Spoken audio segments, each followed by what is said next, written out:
मानक चंद, कमला देवी, राकेश, नीतू, ऋषभ और Ayushi Musharraf, B123, Sethi colony, Jaipur. Shri Parshvanath re rolling mills limited, Durgapur 1, Bardhaman, West Bengal. Amita Jain, पत्नी अनिल कुमार जैन, संगीता जैन, पत्नी विपिन कुमार जैन। रत्नम प्रभा वाडेकर, प्रणिया शाह, रंजना कोठारे, वर्षा शाह, बारामती। श्री चंदूलाल जुबराज गांधी, फलटनकर, घाटकोपर, मुंबई एवं परिवार। अलेखा शाह, मनीष शाह, अनुपम शाह, प्रियंका शाह, सचिंत गांधी, नुपुर गांधी, श्रवंत गांधी। इंदु जैन, रंजना, विनय, सुनैना, अभिषेक, मीराबाग, नई दिल्ली। नेमचंद जैन, शशि जैन, निखिल जैन, शालिनी जैन, शरणय जैन, शांतनु जैन, निशु जैन, शास्त्री नगर, मेरठ, उत्तर प्रदेश। मोहिनी देवी बाकलीवाल, धर्मपत्नी स्वर्गीय श्री कल्याण मलजी बाकलीवाल। पुत्र Dharamchand Bakliwal, Kamal Kumar Bakliwal, Ajit Kumar Bakliwal. Assembly Road, Imphal, Manipur. Shri Abhijeet, Mugdha, Abha, Ayushi, New Jersey. Doctor Tushar, doctor Ketki, Shri Jatin, doctor Kalpana आदि, धुले, महाराष्ट्र। जय जिनेन्द्र तज्जयति परम ज्योति समं समस्तैरनंत पर्यायै दर्पण तलैव सकला प्रतिफलति पदार्थमालिका यत्र। पंच परमेष्ठी भगवान की जय। पुरुषार्थ सिद्धिपाय ग्रंथ में गुणव्रतों का वर्णन चल रहा है। दिग्व्रत और देशव्रत का वर्णन हो गया। अब आज अनर्थ दंड व्रत का वर्णन प्रारंभ होगा। अनर्थ दंड व्रत में क्या करना है ये देखते हैं। अनर्थ दंड व्रत के 5 भेद हैं। आज आचार्य पहले अपध्यान नाम के भेद को कह रहे हैं। देखिए किताब निकालिए, श्लोक नंबर 141।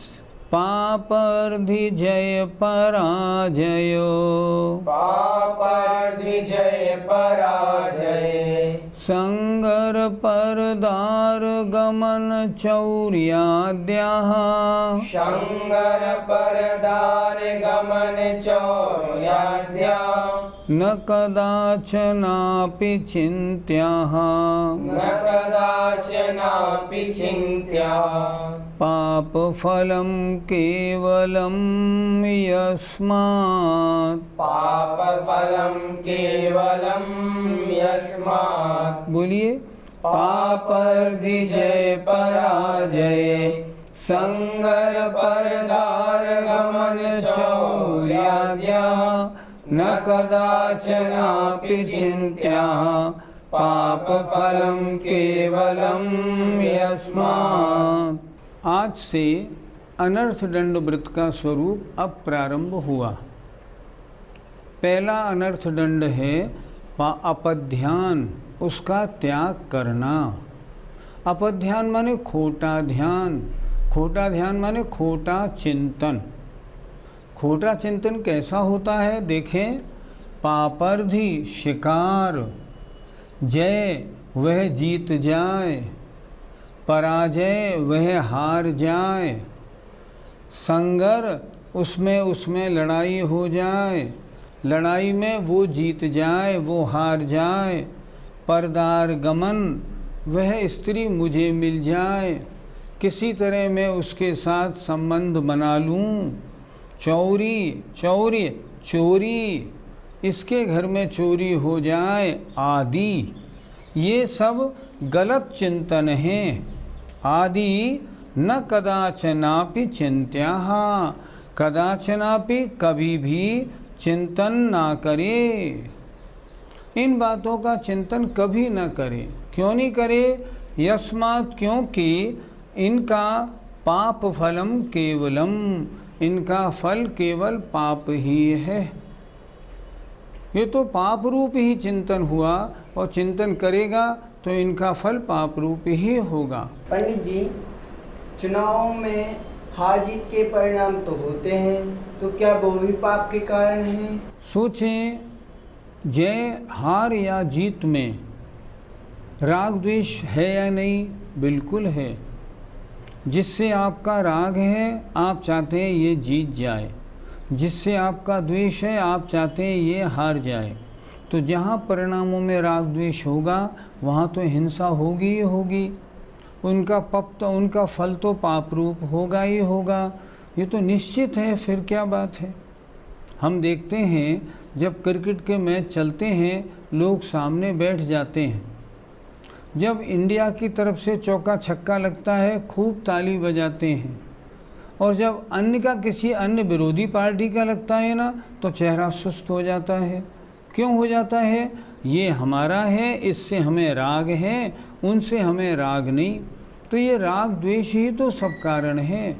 आजकल इन चुनावों ने हमारे मंदिरों के मर्यादाओं की बड़ी गड़बड़ कर दी।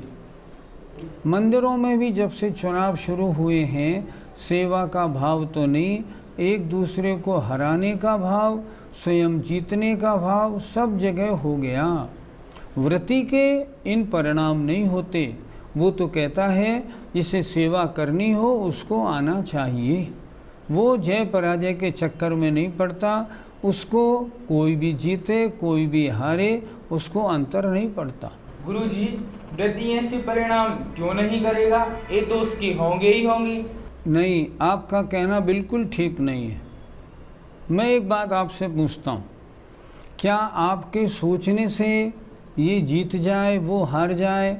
क्या वो जीत जाएगा वो हार जाएगा? क्या नहीं।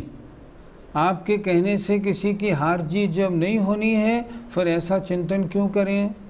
अपन ऐसा चिंतन नहीं करेंगे। क्यों नहीं करेंगे? कि बेकार राग द्वेष अपने में उत्पन्न क्यों करें? आत्मा में राग द्वेष का उत्पन्न होना हिंसा है। कोई जीते कोई हारे, ये तो संसार की दशा है, इसमें हार जीत लगी रहती है। मैं इनमें अपने को इन्वॉल्व क्यों करूं? मेरे लिए तो हारने वाला आए या जीतने वाला आए, कोई जीते कोई हारे, मेरे लिए तो सब समान हैं। मुझे तो अपना जीवन अपने मोक्ष मार्ग में लगाना है, उसका चिंतन हमेशा ये रहता है। इसलिए वो जय हार में उसका चिंतन कभी नहीं लगता। जब मेरे सोचने से कुछ होना नहीं है, फिर व्यर्थ में सोच के राग द्वेष क्यों बढ़ाऊं? पंडित जी, चोरी आदि का पर ध्यान कैसे होता है? मान लो हमारा कोई कॉम्पिटिटर है और उसके यहाँ चोरी हो जाती है, तो मन में बड़ी प्रसन्नता होती है। चोरी हो गई, मज़ा आ गया, इसके मारे मेरी नाक में दम थी। मैं चाहता हूँ इसकी दुकान में आग लग जाए, इसकी चोरी हो जाए, इसके यहाँ इनकम टैक्स का छापा लग जाए, किसी तरह से ये समाप्त हो जाए। सोचो ज़रा, तुम्हारे सोचने से कुछ होगा क्या उसका? कभी नहीं होगा। जब सोचने से नहीं होगा, फिर तुम ऐसा सोचकर पाप बंद क्यों करते हो? ये पाप बंद के कारण है, कभी नहीं करना। जब मेरे सोचने से कुछ नहीं होना तो कैसे? 6 डालाकार लिखते हैं, काहू की धन हानि किसी जय हार न चिंते। किसी के धन की हानि हो जाए, किसी की जय हो जाए, किसी की पराजय हो जाए, ऐसा वो चिंतन कभी नहीं करता। वो जानता है मेरे चिंतन से कुछ होना नहीं, मैं बेकार अपना उपयोग खराब क्यों करूं, इसलिए वो इन चिंतनों में नहीं पड़ता। पंडित जी, अनर्थ का शाब्दिक अर्थ क्या हुआ? देखो, अन अर्थ दंड और व्रत। अन अर्थ जिससे अपना कोई मतलब परपज सिद्ध ना हो, और दंड और पेनल्टी फालतू में लग जाए, ऐसी चीज़ों को छोड़ना। अब आप सोच रहे हैं इसके धन का नुकसान हो जाए, इसकी जेब कट जाए, इसका जो तगादा वाला रुपए लेके आता है वो रास्ते में लुट जाए। क्या तुम्हारे सोचने से कोई लुटेगा? नहीं लुटेगा। तुम्हें पाप का बंध होगा। अन अर्थ दंड, अपना कोई मतलब सिद्ध ना हो और फिर भी जिन कार्यों में अपने को दंड लग जाए, उन्हें कहते हैं अनर्थ दंड। और ऐसे कार्यों का छोड़ना अनर्थ दंड व्रत कहलाता है। ये जितने 5 हैं ना, इन 5 से अपना कोई लाभ नहीं, किसी भी प्रकार का अपना कोई पर्पस सॉल्व नहीं होता, फिर भी लोग इसमें बहुत इन्वॉल्व होते हैं। आप ट्रेन में जाओ तो ट्रेन में देखो सारे लोग फालतू की बातें करते मिलते हैं। उसकी पार्टी बेकार, वो हार जाए तो अच्छा है, वो नेता बिल्कुल बेकार, वो मर गया तो बहुत अच्छा हुआ। इन बातों के करने से क्या फ़ायदा? पाप का बंद सारे रास्ते करते हैं। अखबारों में क्या पढ़ने को मिलता है? अखबार आप पढ़ें सारा, सिवाय अनर्थ दंड के और कुछ कार्य नहीं। परिणामों में गंदगी गंदगी आती है। आजकल तो अखबार गंदे समाचारों से भरे रहते हैं, अच्छा समाचार एक नहीं मिलता। पंडित जी, तो क्या अपध्यान को संकल्पी हिंसा माना जाए? संकल्पी हिंसा कैसे मानोगे? संकल्पी हिंसा की परिभाषा संकल्प पूर्वक किसी का घात करना। यहाँ घात नहीं कर रहा है, यहाँ तो केवल चिंतन कर रहा है कि वो मर जाए तो अच्छा है। संकल्पी हिंसा नहीं। संकल्पी हिंसा का मतलब है शिकार करना, जानवरों को जानबूझकर मारना, इसका नाम संकल्पी हिंसा है। इसमें संकल्पी हिंसा तो नहीं है, लेकिन फिर भी महान पाप का बंध तो है, इसमें कोई शक नहीं। आज हम लोग अगर हिसाब देखें ना तो 24 घंटे में घंटे 2 घंटे 4 घंटे अपध्यान करते हैं। इसका हो जाए, उसका बिगड़ जाए, इसका संबंध बिगड़ जाए, इसकी आपस की दोस्ती टूट जाए। हमने किसी को भी उठते हुए देखा, उसको गिराने का चिंतन करते हैं। ये कैसे नीचे आए, मैं कैसे ऊपर आऊँ, ये सारे काम ये अपध्यान में आते हैं। इन खोटे ध्यानों से हमें बचना चाहिए। इस टीवी के इन प्रोग्रामों को आप देख रहे हैं, ये केवल सुनने के लिए नहीं है, ये सुनने के लिए और जीवन में उतारने के लिए हैं। आप ये नहीं सोचना मैं दर्शकों से बात कर रहा हूँ इस समय। आप ये मत सोचना ये तो आप वृत्तियों की बात कर रहे हैं, हम अवृत्तियों को तो छुट्टी है, हम चाहे किसी के बारे में कुछ भी सोचें। नहीं, बिल्कुल नहीं। आप वृत्ति हो या अवृत्ति, अगर इस तरह का अगर आप करेंगे ना तो आपको पाप का बंध होगा। यहाँ आपको क्या सीखना है? इस समय आप टीवी देख रहे हैं, हम ऐसे चिंतन छोड़ दें, किसी की जय हो, किसी की हार हो, उस लड़की से मेरी शादी हो जाए, उनका घरेलू संबंध टूट जाए, उसके आग लग जाए, उन पिता पुत्र में, पति पत्नी में झगड़ा हो जाए, इन सब बातों को बिल्कुल नहीं करें।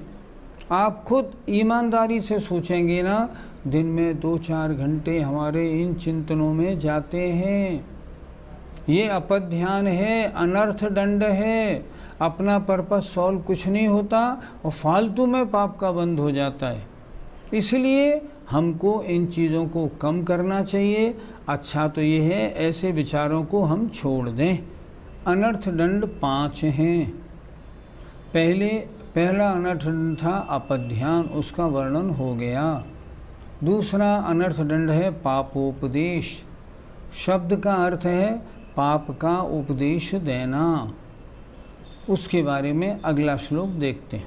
विद्या वाणिज्यमसि, विद्या वाणिज्यमसि, कृषि सेवा शिल्प जीविनां पुंसां, कृषि सेवा शिल्प जीविनां पुंसां, पापोपदेश दानं, पापोपदेश दानं, कदाचिदपनैव वक्तव्यम्, कदाचिदपि नैव वक्तव्यम्। बोलिए। विद्या वाणिज्यमसि, कृषि सेवा शिल्प जीविनां पुंसां, पापोपदेश दानं, कदाचिदपि नैव वक्तव्यम्। विद्या, वाणिज्य माने व्यापार, मशी माने लेखन कार्य, कृषि माने खेती, सेवा नौकरी, शिल्प माने शिल्प के द्वारा सुनार बढ़ई आदि जीविनाम इनकी जो इनकी आजीविका करते हैं ऐसे पुरुषों को, जो इनके द्वारा अपनी आजीविका करते हैं ऐसे पुरुषों को पाप के उपदेश का दान कदाचिदपि कभी भी नहीं कहना चाहिए। मतलब सब तरह के जीवों को पाप का उपदेश कभी नहीं दे। देखें, विद्या, डॉक्टरी का काम, डॉक्टर बन जाओ तो बड़ा अच्छा होगा, दवाइयों की फैक्ट्री लगा लोगे तो बड़ा अच्छा होगा।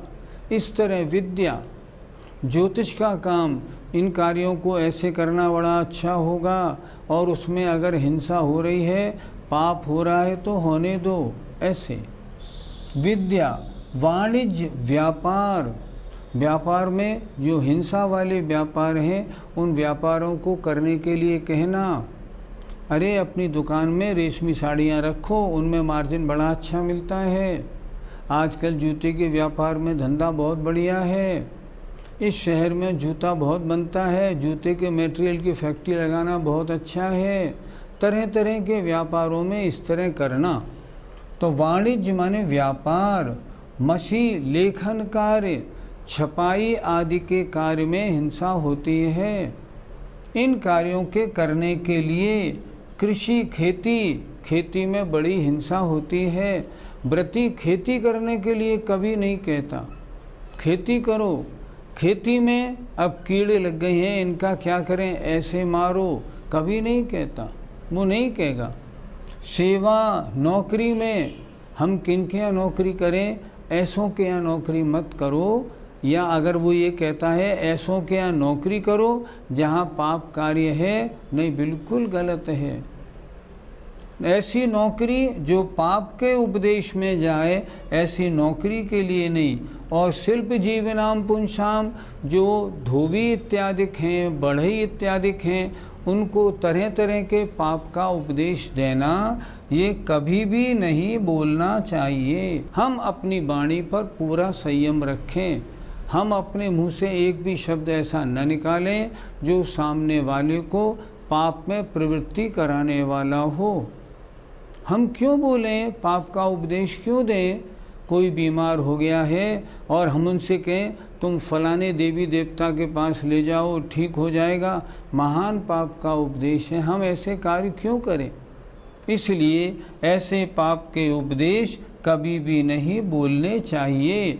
व्रती बोलने से पहले तोलता है, मैं जो बोल रहा हूँ उसमें धर्म का घात तो नहीं हो रहा, पाप तो नहीं लग रहा, अनर्थ दंड तो नहीं हो रहा। अगर मेरा वचन सही है तब बोलूँगा, नहीं तो नहीं। गुरुजी, वैद्यक और ज्योतिषी आदि के कार्यों में पाप का उपदेश कैसा?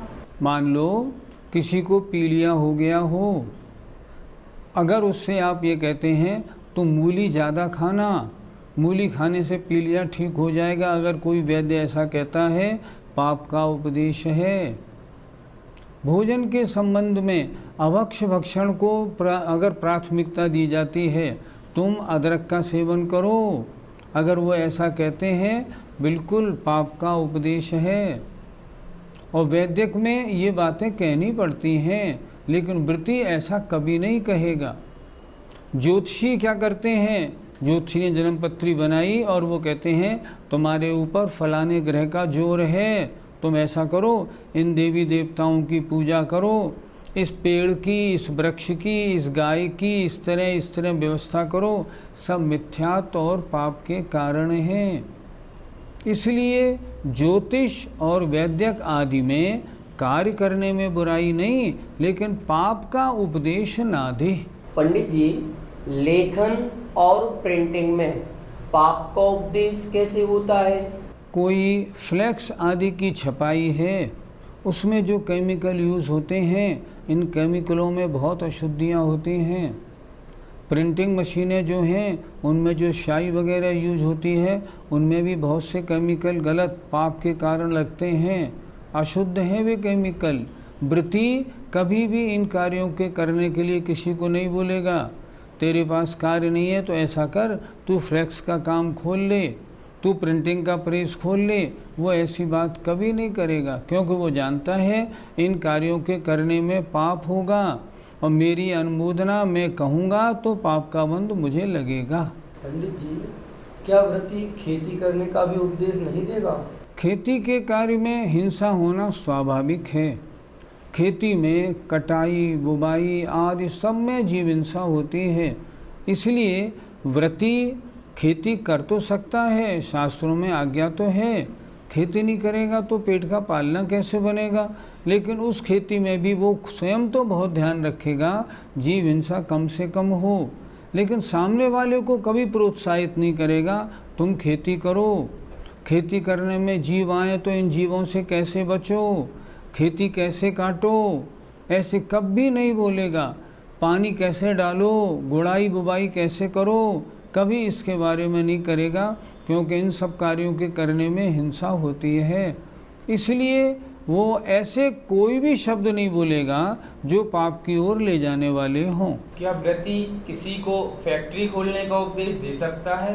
कोई फैक्ट्री आपको ऐसी नहीं मिलेगी जिसमें अग्नि प्रयोग नहीं होती हो, पानी प्रयोग नहीं होता हो, जीव हिंसा नहीं होती हो, मोटर वगैरह नहीं चलती हो, कोई नहीं मिलेगी। व्रती किसी को भी ऐसे कार्य करने के लिए प्रोत्साहित नहीं करेगा। अगर उससे कोई पूछेगा तो वो तो ऐसा व्यापार बताएगा जिसमें जीव हिंसा बिल्कुल ना हो।